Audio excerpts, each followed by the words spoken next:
জয় ভাই, আমি কিন্তু একটুও সহ্য করব না এসব। আপনি কইছিলেন পলাতক হইলে তারপর দেশের বাইরে দেখা হবে, আমি তাই সেই আশায় সঙ্গ ছাড়ছি। আজ কিন্তু কথার হেরফের এসে ভাই, এটা মানবই না আমি। না, এই তো কথা ছিল না। আপনি কইলেন যা কবি আমি আসতেছি, আপনি যাইবেন না। আইজ আর আপনারে সাইরা যাইতাম, আবার ফাঁকি মারবেন আপনি, জানিয়েন। চলেন আমার সাথে, চলেন একসাথে যাব। এত পুলিশের সামনে পড়ছেন কেন? আপনি আমারে কথা দিয়া কথা রাখবেন না, এটা হইতো না। উড়েন উড়েন উড়েন। এত রক্ত কিসের ভাবি? এত রক্ত কার রক্ত? উড়ে না কেন?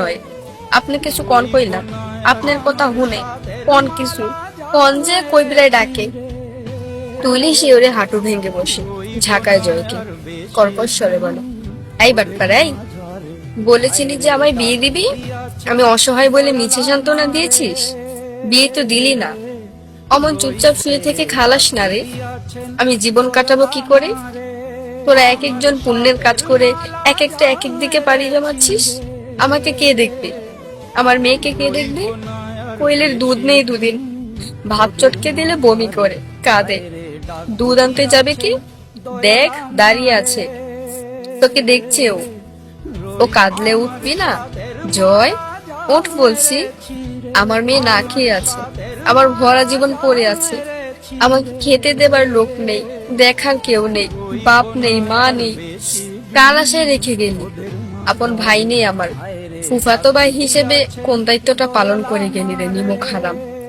জয় ও অন্তু জয়ের উপর ঝুঁকে বসে। অন্তুকে অবাক করে টুক করে এক ফোঁটা চোখের পানি জয়ের গালের উপর পড়ে।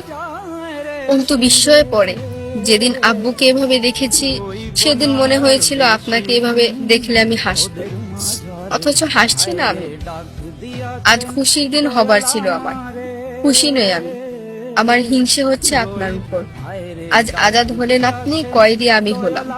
আমার আসামি মুক্ত হয়ে গেল, আমার তার লড়াই ফুরিয়ে গেল। আমার ভীষণ কান্না পাচ্ছে, আপনি দেখবেন না আমার কান্না? আমার বুক ভেঙে চুরে কান্না পাচ্ছে। এই জীবন খুব ভার হবে, আমার কাজ ব্যথা অনুভূত হচ্ছে।